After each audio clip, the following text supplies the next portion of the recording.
자, 이어서 진행하겠습니다. 주관식입니다. 자, 65번이고요. 건강 친화형 주택. 건강 친화형 주택은 요 500.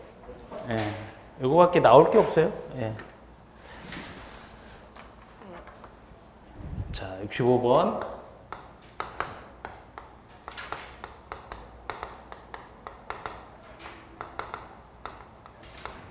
몇 세대 이상인 경우에 건강 친화형 주택 하느냐? 500세대 이상이죠? 자, 그러면 이제 여기서 우리가 이제 지금까지 쭉 공부한 것 중에 500세대 이상과 관련된 걸 이제 하나씩 끌고 와 보는 거예요. 건강하려면 500원짜리 동전 필요하다. 운동, 그죠? 운동하는 데도 필요하다. 주민운동시설 하면 또 같이 따라 붙는 게 주작. 작은 도서관이죠.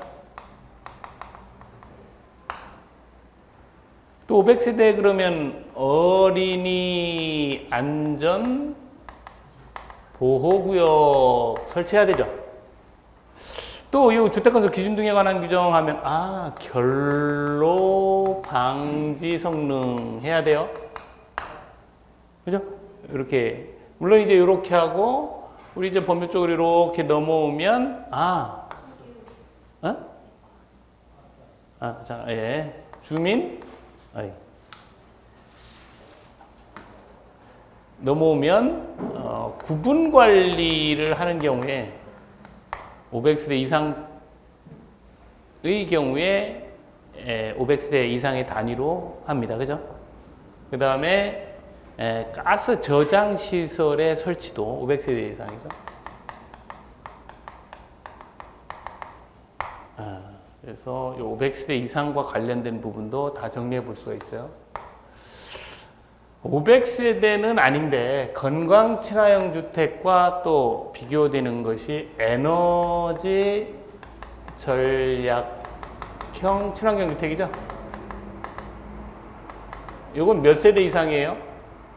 몇 세대라고 안 하고 사업 계획 승인을 받아서 지어진 공동주택이 여기에 해당이 됩니다.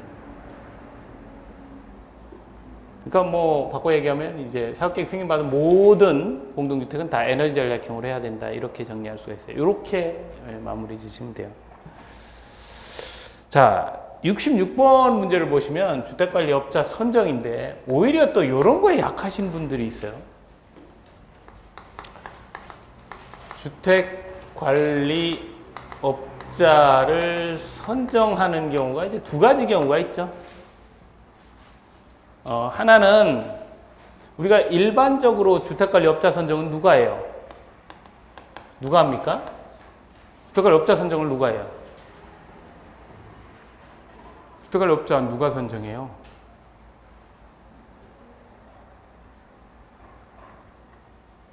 누가? 입주대표에서 하잖아요. 입주대표에서 전자입찰로 하잖아요. 이거 뭐 맨날 하는 얘기 아니에요? 그죠? 일반적으로 이렇게 하는데 예외적으로 누가 한다고요? 사업주체가 한다. 이렇게 하는데 왜 하느냐? 얘가 안 하기 때문에 얘가 하는 거죠. 그죠? 그래서 입주대표에서 주택관리업자 선정해서 통지해주죠. 그죠? 사업자 통지해주잖아요. 통지가 없었다는 얘기예요. 요게 안 됐다, 그 얘기를 하는 겁니다.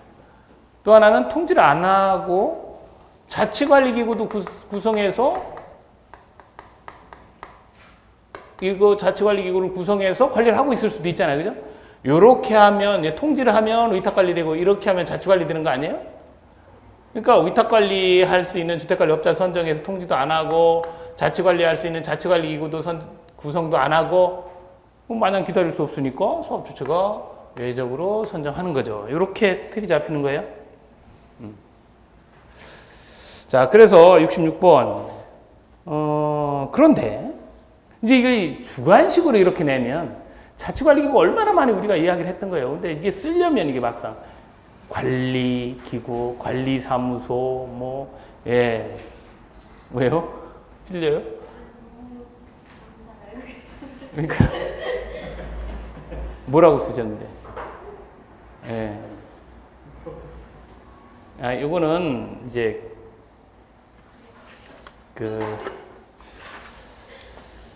아주 기본적인 사항입니다. 그죠? 자, 그 다음에 67번. 요건 실제로 2번 다 나왔던 이야기예요. 시험에 나왔던 이야기입니다. 기술력을 갖춰라. 또 장비도 갖추고, 사무실도 갖춰라. 뭐 이런 얘기 아니에요? 거기 시설 장비에 이제 사무실이 들어있지만, 예. 이렇게 이제 주택관리업을 하겠다면 이렇게 하라는 거예요. 그래서 이제 이런 것들을 하나하나 이렇게 외우려고 하거나 막 이렇게 하면 이게 정리가 안 돼요. 이제 어쨌든 이제 기술 인력은 산업기사, 우리가 이제 기술 인력은 기능사, 산업기사, 기사, 기술사, 뭐 이게 요렇게 이쪽 패턴으로 가서 기능장, 뭐 이런 이제 국가 자격의 어떤 체계를 가지고 있어요. 그래서 어쨌든 요 산업기사 이상이 돼야 된다 그 얘기예요. 이런 게 이제 필요로 하는 게 있고, 기능사 이상이 있으면 되는 게 있어요. 뭐 장비나 이런 것들은 뭐 펌프, 뭐 전련장 이런 거 이제 알 수가 있고, 이렇게 산업기사 이상 필요로 하는 게 전기 분야입니다. 그리고 전기 분야니까 전기산업기사겠죠? 나머지는 기능사 이상만 있으면 돼요. 뭐 여기 있는 열관리든, 그러니까 이제 연료사용기기 취급, 또 뭐 고압가스든 위험물이든 그렇습니다. 그래도 연료사용기기는 산업기사 이렇게 돼 있는 것 같지만, 또는 보일러 기능사 이렇게 돼 있잖아요, 그죠? 그래서 여기 이제 가로놓기를 이렇게 했죠, 이렇게. 그리고 뭐 주택관리사가 있다는 건 여러분 잘 아실 수 있고, 3번에 주택관리사 그대로 주택관리사 쓰면 되는데, 요거를 보면 두 가지 패턴이 있어요. 어느 분은 전기라는 말은 빼고, 전기 분야니까 그냥 산업기사 이렇게 쓰신 분이 있고, 또 어떤 분은 그냥 이렇게 쓰신 분도 있어요. 이렇게 기사라는 표현이 있는데 기사를 이렇게 쓰신 분이 실제로 있습니다. 전기산업기사 이렇게 가로에다. 그럼 어떻게 될까요? 거기 가로 안에다가 전기산업기사라고 쓰면 맞아요? 틀려요? 그렇죠. 틀려요, 그거는. 그러니까 공식 명칭이 전기산업기사 이렇게 부르지는 않거든요. 그러니까 거기에서 필요한 건 전기산업이에요. 전기 분야라고 해서 산업기사 이러면 또 안 돼요. 자격증 명칭이 전기산업기사입니다. 그리고 더 중요한 건 우리 법령에 나와 있는 대로 쓰셔야 돼요. 자, 그래서 한번 체크를 해 봤습니다. 예. 그래서 이런 두 가지 반말을 할 때요. 네. 중간에 컴마를 할까요? 컴마합니다. 그러니까 이제 만약에 이제 답안지에 쓴다 그러면 전기산업 기사, 콤마, 그렇죠. 예. 그대로 옮겨 적는다 그러면, 그리고 주택관리사 이렇게 쓰면 되죠. 꼭 중간에 이렇게 뭐 이렇게 구분을 해줘야 되는 건가요? 요거는 구분하려면 찍고요. 콤마를 찍게끔 돼 있어요. 근데 이 점을 찍어도 약간 이게 콤마로 보일 수도 있고, 뭐 그러니까 그런 건 관계 없습니다. 근데 이거를 그냥 전기산업 주택관리사 이렇게 뭐 붙여가지고 이렇게 쓰면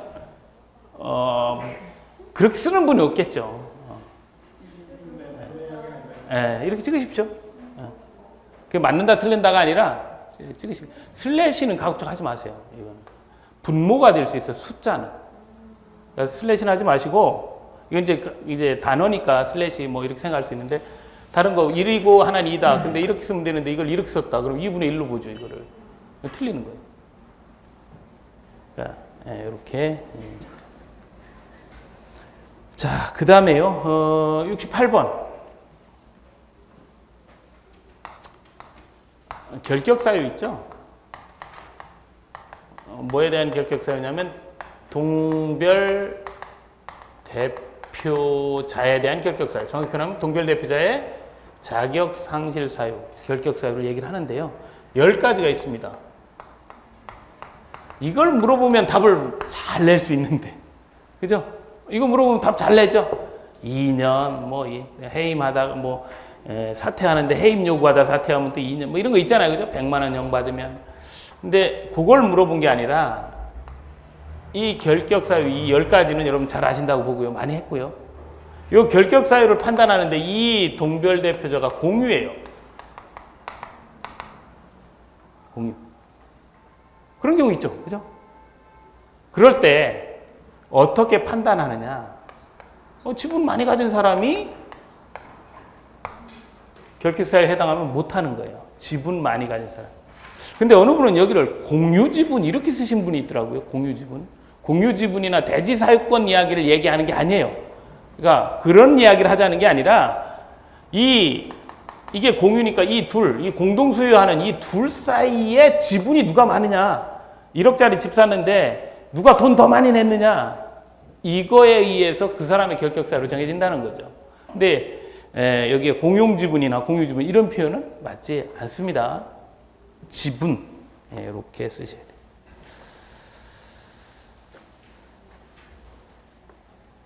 자, 69번. 여러분들이 정말 잘 알고 계시는 유형의 문제가 있습니다. 여기도 이제 드릴 말씀이 좀 있어요. 중앙분쟁조정위원회 위원은 이런 사람들 중에서 이렇게 있어야 되는데 그 3호에 해당하는 사람은 3명 이상 있어야 되죠. 판검 변호사직에 있는 사람, 변호사직에 6년 이상 재직한 사람이 3명 이상 있어야 됩니다.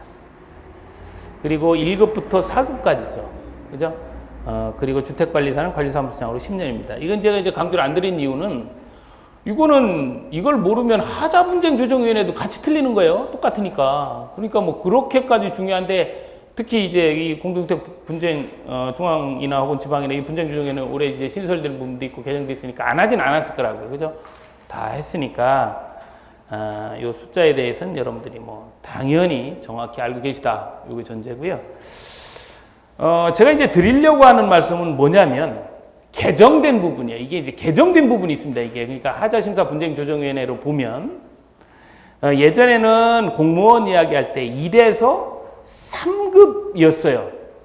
근데 이거 4급까지로 하고 그리고 하나를 추가했습니다. 뭐냐면 고위 공무원단 이게 예전에는 없었거든요. 요거를 또 추가를 했어요. 그래서 그 1번 동그라미 1번에 1급부터 4급 그리고 고위 공무원단 이것도 놓치시면 안 된다 그 얘기예요. 바로는 없지만 자 70번 문제 드리도록 하겠습니다. 이건 정말 중요해요. 또 분쟁조정위원회는 나오면 지금까지 나왔던 문제는 의원 구성이 계속 나왔습니다. 자 70번이요. 하자보수 보증금 예치 사용. 이거는 정말 올해 이제 새롭게 된 부분이니까 뭐 정확하게 아셔야 될 부분이죠. 자, 이 하자보수 보증금은 누가 납부하는 거예요? 수합주체, 그죠? 수합주가 납부하는 거죠. 이 정해진 용도로 사용해야 돼요. 거기 2번 보시면 입주자 대표회의 등은 하자 여부 판정 등에 따른 하자보수 비용 등 대통령령으로 정하는 용도로만 사용하라 그랬죠? 혹시 이 대통령령으로 정한 용도가 뭔지 혹시 아시는 분 있어요? 그 용도로만 쓰라고 하는데 그 용도가 뭐냐면 71번 문제예요. 71번 문제 보시면 용도가 4가지 나오죠? 그 용도로 써야 된다. 그래서 연결해서 문제를 낸 겁니다. 여러분들 학습 효과를 높이기 위해서. 자, 뭐 여러분 잘 아시는 것처럼 의무관리 대상이다. 그럼 어떻게 해야 돼요? 30일 이내 시장군수 구청장에 신고해야 되죠? 네. 그래서 70번은 사업주체, 의무관리 대상, 30 이렇게 하셔야 되고 뭐 답은 다 쓰셨을 걸로 보여집니다. 자, 그 다음에 71번 문제를 보도록 할게요. 이제 사실 이제 요걸 공부하려고 하는 거예요. 요게 이제 개정 정리가 된 부분이라서. 자, 하자보수 보증금의 용도로 쓰겠다. 어떤 용도로 쓸 수 있느냐? 4가지 용도인데, 1번 보시면, 하자 보수 보증금의 용도. 자, 1번 보시면 법제 43조 2항 이렇게 표현되어 있는데 이제 이걸 해석을 하면 뭐냐면 이제 하자심사 분쟁조정위원회에서 이제 하자 여부 판정을 하잖아요. 그러면 하자심사 분쟁조정위원회에서 최종적으로 이렇게 판정을 합니다. 그럼 판정서라는 게 나와요. 그러면 여기에 얼마 이렇게 나옵니다. 금액이. 그러면 이 판정서의 그 용도로 사용할 수 있다는 거고요. 두 번째, 위원회에서 조정을 하는 경우가 있어요. 조정. 조정. 예. 자, 이렇게 그러니까 조정을 할 수도 있죠. 아예 그냥 판정을 할 수도 있고. 예, 그럼 이제 조정서가 나옵니다. 그럼 여기도 금액이 나오게 되는데 여기에도 쓸 수가 있다.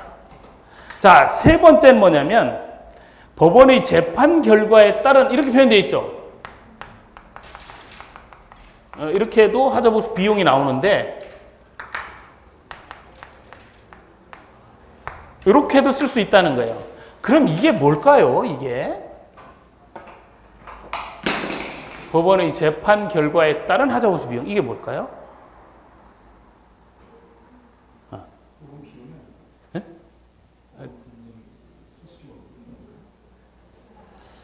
그러니까 우리는 이제 하자보수를 공부를 했잖아요. 그러니까 하자보수는 다 공동주택관리법 절차에 의해서 뭐 마치 하자본 진단하고 또 뭐 위원회에서 감정하면서 뭐 결과가 나오고 이렇게만 생각이 되고 꼭 그렇게 해야 된다라고 생각을 하죠. 물론 이제 공동주택관리법에서는 그런 절차를 이야기를 했고 그렇게 안 하고 아예 민법상 매도인의 담보 책임이라는 게 있어요.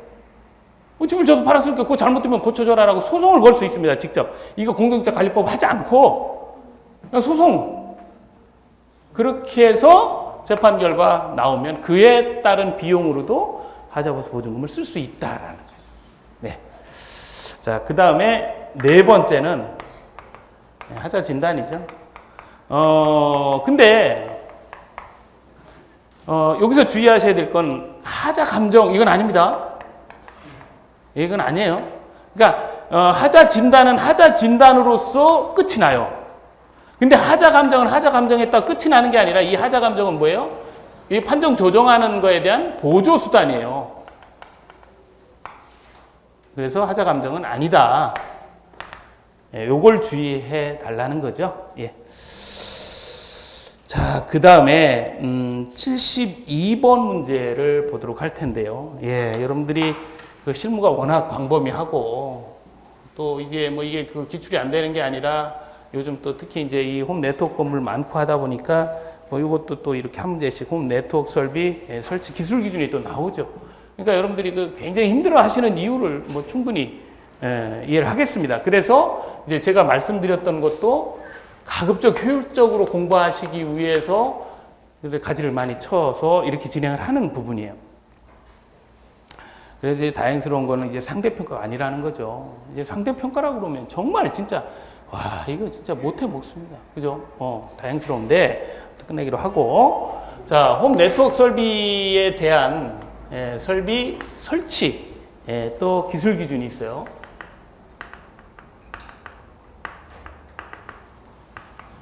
여기 이제 여러 가지가 있고 지금까지 기출됐던 것 중에 또 여러분들이 이제 용어에 정해서 잘 알고 계신 것부터 이제 출발을 하면 외부 망 설비가 있죠.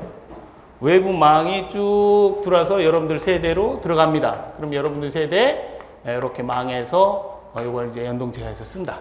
이게 이제 기본적으로 했던 거고 여기에 따른 용어를 보면 외부 망 설비가 요 단지 안으로 들어오면 여기 이제 MDF실이라고 하는 집중 군의 통신실이라는 게 있죠. 그래서 이 MDF실에 뭐가 있냐면 단지 서버가 있어서 총괄을 합니다. 그래서 들어오면 들어온 요 단지 안에 있는 망을 우리는 단지망이라고 하죠. 그죠? 세대 안에 있는 망을 우리는 세대망이라고 하고 이 둘을 연결해 주는 요거를 우리는 홈 게이트 웨이 이렇게 이제 표현을 했잖아요. 그죠? 그리고 여기 이제 여기 있는 TV에서부터 뭐 이런 어떤 연결 장치나 아니면 뭐 주차 차단기나 공용 현관 출입이나 이런 것들이 다 이제 연동돼 있잖아요. 그거를 제어할 수 있는 그 기기를 우리는 월패드 이렇게 불렀습니다. 이거 이제 정리를 했던 거예요. 그죠? 자, 근데 이제 요건 뭐냐? 지금 이제 세대 내 들어가는 통신선로. 그러니까 지금 이 홈 네트워크 설비도 있으니까 요것도 이렇게 들어가는 이제 여기를 얘기하는 거. 홈 게이트웨이가 있는 요곳. 요곳에 실제로는 우리가 홈 네트워크 기기 하니까 이게 이제 인터넷선만 들어온다 생각하지만 그렇진 않죠. 여기 TV도 봐야 되니까 공시청도 들어와야 되고 종합 유선 방송도 들어와야 되고 FM 수신 안테나 이런 것도 들어와야 되고 뭐 이런 또 전화선도 들어와야 되고 뭐 이런 것들이 들어오는데 전화선은 일로 들어오고 뭔 일로 들어오고 이렇게 안 들어올 거 아니에요. 그죠? 다 여기 해놨으니까 일로 다 들어갈 거예요. 통신선로도 들어가고 뭐 TV 공시청도 들어가고 뭐 이런 것들이 이제 여기로 다 들어가는 거를 이렇게 모아놓은 공간이 있습니다. 저희 집 같은 경우는 어디에 있냐면 저희 집 같은 경우는 대피 공간에 있어요. 대피 공간에. 네, 대피 공간. 한번 찾아보십시오. 대피 공간이 있으면 공동주택 같은 경우 거기에 이제 비상 조명등도 있고 저희는 이제 4층이라 완강기도 거기 설치돼 있고 그 공간의 벽면에 이 단자함을 열어보면 그 단자가 여러 개 복잡하게 있죠. 그 명칭이 뭐냐? 이 명칭. 세대에 들어가는 단자가 여기 다 모여 있습니다. 그래서 세대 단자함이라고 해요. 요 명칭. 그래서 이것까지 정리해둡니다. 그래서 여기 세대 단자함이란 세대 내에 들어가는 통신선로, 전화선, 종합 유선 방송 설비, 뭐 케이블이나 뭐 이런 거 있죠. 그 다음에 홈 네트워크 설비, 이런 배선을 효율적으로 분배 접속하기 위해 이용자의 전용 공간. 저는 이제 피난 시설 중에 하나인 대피 공간 속에 있었다 그랬죠. 예. 분배함을 말한다. 자, 73번은 뭐 많이 했었던 거니까 다 설명 생략하고 전기 사업용 설비 및 일반용 전기 설비 2A 설비를 우리가 쓰는 설비죠. 이걸 뭐라고 부른다고요? 자가용 전기 설비. 예, 좋습니다. 74번의 안전점검도 뭐 최근에 했던 이야기고 뭐 크게 어려운 개념은 아니니까요. 그죠? 그래도 안전점검도 정리 한번 해볼게요. 자. 74번. 그 안전관리에서는 이 안전점검이 나왔을 때가 가장 까다롭다라고 이야기를 합니다. 우리 뭐 하석주, 리차드기어, 뭐 이런 거 연중노수 이런 거 얘기할 때는 다 답을 내는데 요거 이야기할 때는 간혹 틀리는 분이 있다 그래요. 자, 우선 그 안전점검 그럼 무슨 법인지 꼭 이야기를 해야 되죠? 공동주택관리법에서 이야기하는 안전점검 이야기를 한번 해봅시다. 요 안전점검의 주체는 누구예요? 관리 주체 언제 하는 거예요? 반기 1회 이상. 요거 이야기하는데 언제 하는 거요? 라고 하는데 갑자기 A, B, C 등급은 반기하고 D 등급은 연삼회 이상한데 이게 떠올리신 분은 시특법상 안전점검을 생각하신 거예요. 시특법상 안전점검 중에 정기점검. 지금은 그게 아니고 여기에서 이야기하는 건 그냥 이렇게 하시면 돼요. 자, 그래서 이 공동주택에 대해서 하는데 이 공동주택이 어떤 규모냐에 따라서 그냥 일반적으로 이 관리주체가 하는 경우가 있고 반드시 유자격자가 해야 되는 경우가 있다. 그래서 이 유자격자가 해야 되는 경우가 예전에는 그냥 16층 이상 이렇게 하나만 있던 것이 얘가 추가가 됐다. 그 얘기죠. 얘가. 그러니까 일반적인 건 16층 이상이니까 이건 이제 15층 이하겠죠? 예, 추가된 게 뭐냐? 30년 이상 이렇게 됐거나 안전점검 그러니까 C특법상 정밀점검을 받았는데 C, D, 2등급을 받았거나 정확히 표현하면 이제 재난 및 안전관리기본법에 의해서 CD 2등급을 받았다. 그러면 이건 유자격자가 반드시 해야 된다. 그 얘기예요. 그래서 여기도 이제 내용을 보시면 다만 16층 이상의 공동주택 또 대통령령으로 정하는 15층 이하의 공동주택으로 하여금 대통령령으로 정하는 자, 이자를 통해서 해라. 그러니까 결과적으로 16층 이상이니까 여기가 만약에 16층 이상인데 30년 됐다. 그럼 다 이렇게 보는 거예요. 16층 이상인데 CD 등급 받았다. 그럼 다 이거로 보는 거고, 얘는 그럼 그걸 다 빼내면 얘는 결국 15층 이하여도 이렇게 받으면 유자격제가 해야 된다. 이렇게 해석이 되는 거죠. 그래서 법을 이야기할 때 16층 이상, 15층 이하여도 별도로 이렇게 대통령령으로 정하는 경우는 꼭 유자격제가 해라. 이렇게 이제 정리가 된 겁니다. 그래서 여기는 이제 16, 15. 그리고 이 지문은 다 법령 지문을 그대로 가져온 거예요. 제가 편집한 게 아니고. 예. 예, 여러분들 잘 아는 또 맥락이 나왔네요. 75번. 그죠?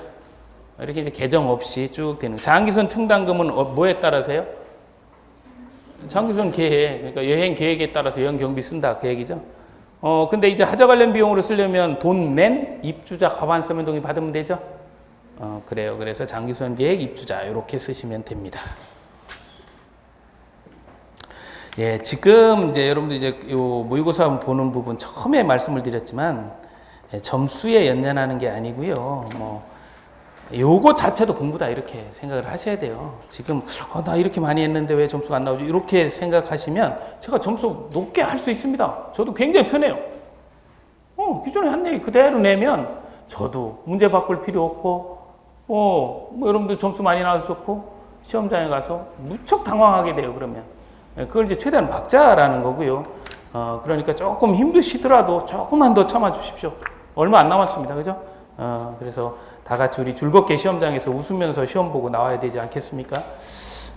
예, 그렇습니다. 자, 그 다음 문제 76번 문제를 보실 텐데요. 76번. 자, 76번 보실 텐데 배기 설비 규정에 관련된 이야기예요. 배기 설비와 관련된 부분이고요. 요거는 여러분들 교재 277페이지를 잠깐 엽니다. 277페이지.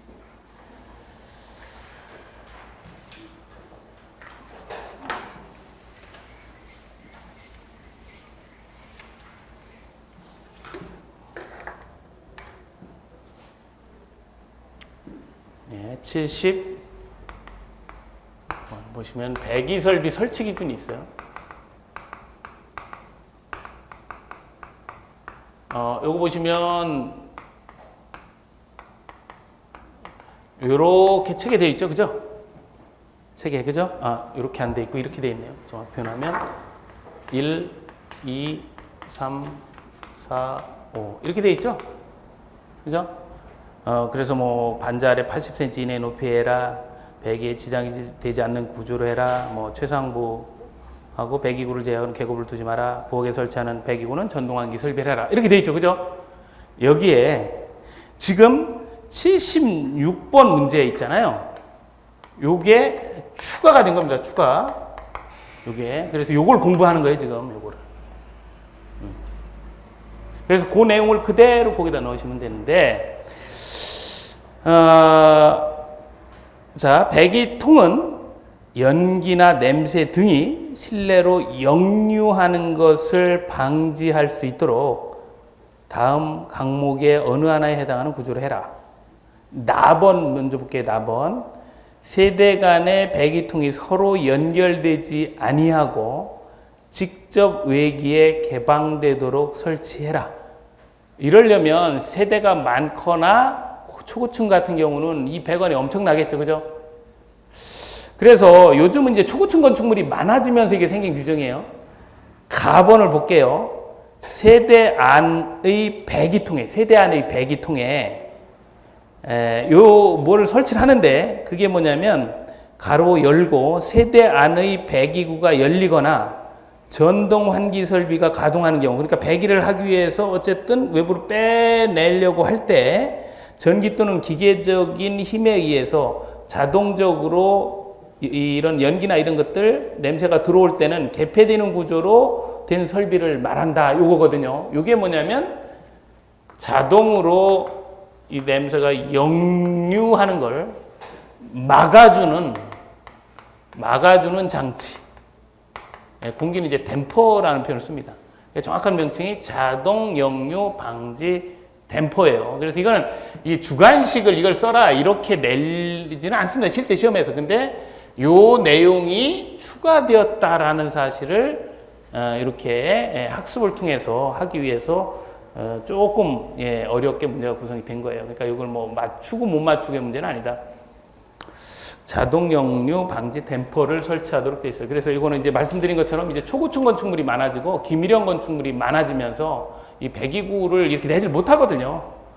이런 경우는 그 세대 안 배기통에다가 이런 장치를 설치를 해서 역류를 막는다. 이렇게 보시면 돼요. 자, 그 다음에 77번 문제 보도록 합니다. 이제 지금 같은 문제는 이제 자주 출제되는 건 아니기 때문에 개정은 됐지만 그래도 개정 사실은 알고 있어야 되니까 본 거고요. 자, 77번은 우리 이제 증기소독을 한번 써봐라 이렇게 시험 문제 나왔었잖아요. 실제 기출 문제가 그죠? 그래서 이번에는 디귿번을 한번 써봐라 이렇게 했던 거예요. 다 쓰셨어요? 또 국어가 안 돼가지고 끓는 물이 이게 이렇게 되든가 이거 이렇게 하신 분은 없죠? 끓는 물 소독이고요. 이게 한자로 자비예요. 자비. 끓는 물 소독을 자비 소독이라고 예전에 표현을 했었습니다. 똑같은 얘기인데 끓는 물. 근데 요거를 요렇게 바꿨죠. 그래서 예전에 예전 책 보면 자비 소독 이런 얘기가 있었는데 지금 이런 표현을 쓰지 않고 이렇게 됩니다. 그래서 용어가 바뀌었기 때문에 이렇게 쓰시면 안 돼요.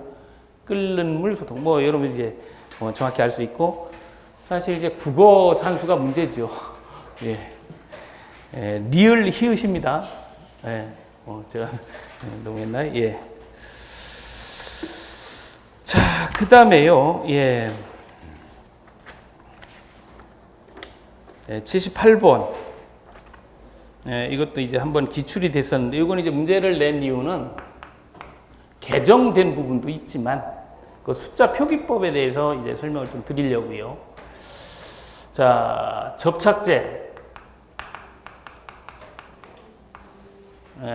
총 휘발성 유기화물이 얼마냐? 뭐 이걸 모르진 않죠? 1 더하기 1이죠? 접착제가 1 더하기 1은 2. 그래서 표기를 할 때는 2.0 이렇게 왜 이제 이렇게 하는지에 대해서 이야기를 할 거예요. 자, 그 다음에 페인트는 1 더하기 1은 2인데 여기에 색깔을 입히는 거잖아요. 그러니까 0.5만큼이 더해져서 0.5 해서 2.5 이렇게 되는 거죠. 그죠? 실란트는 파내는 거기 때문에 얼마요? 1.5가 됩니다. 그죠? 그 다음에 퍼티는 20 뭐 이렇게 했고요. 퍼티. 그래서 이거는 20인데 20.0 이렇게 돼 있고 그 다음에 벽지 바닥재 있어요. 벽지 바닥재 이런 것도 이제 이런 재질에 대해서는 다 두 개 공이 4.0입니다. 다 이하예요. 자, 근데 이 표현을 할 때 지금 이렇게죠? 이 표현을 할 때 2나 4라고 쓰면 안 되느냐? 그러니까 이거를 2, 1.5, 4 이렇게 쓰면 안 되느냐? 됩니다. 틀리지 않아요. 틀리진 않는데 왜 이렇게 써놨냐? 책에는, 법령에는 왜 이렇게 돼 있냐? 이렇게 소수점 아래에 이런 표기가 있잖아요. 이렇게 표기가 돼 있으면 다 맞추어서 소수점 첫 번째 자리까지 이렇게 공이 표시를 하는 거예요. 이런 것 때문에 그렇습니다. 그러니까 이게 표기상의 문제이기 때문에 이거를 꼭 2를 2.0 이렇게 안 쓴다고 틀리느냐? 아니, 그렇지는 않아요. 맥이 통하면 되니까. 자, 그 다음에 79번 문제를 보시면 79번.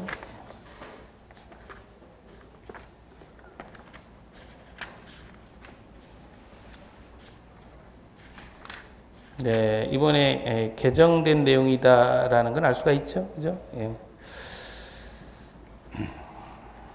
자, 288페이지를 가서 좀 봅니다. 288.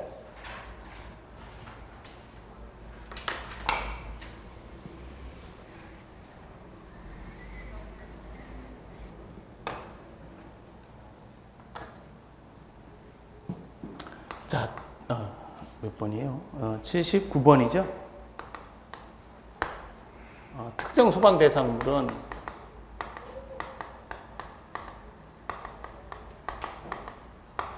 특급이 있고 1급 있고 2급 이렇게 있던 것이 3급 제도를 신설을 하고 3급 제도를 신설을 하고 특급 1급을 개정을 했죠.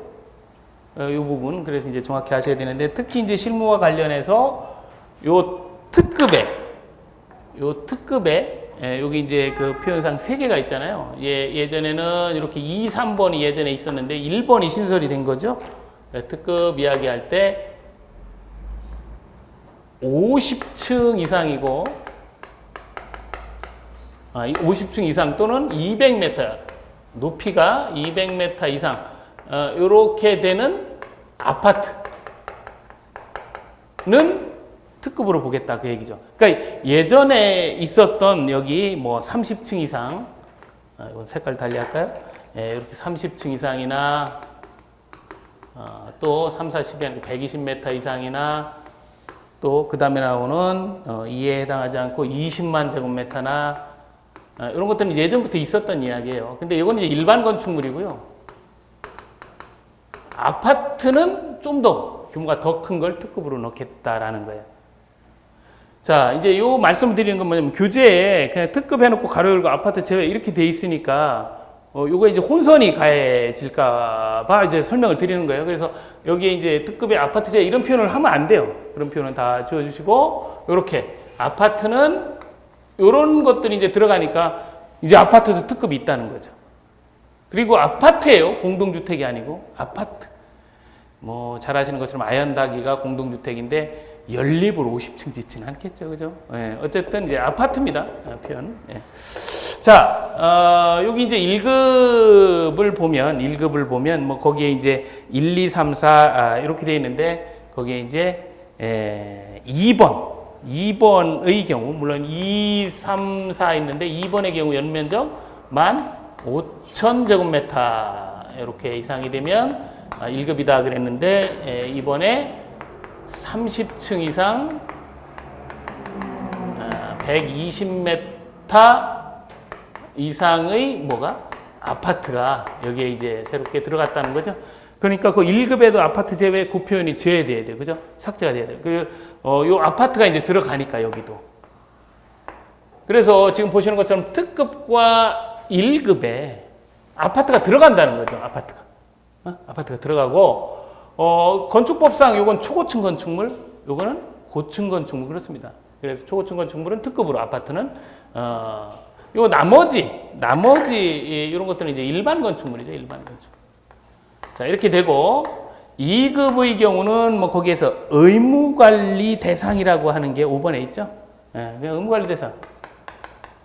이렇게 되고 3급의 경우는 그 밑에 리을번 보시면 기억 디귿에 해당하지 않고 자탐 설비, 자동화재 탐지 설비가 부착이 되어 있다.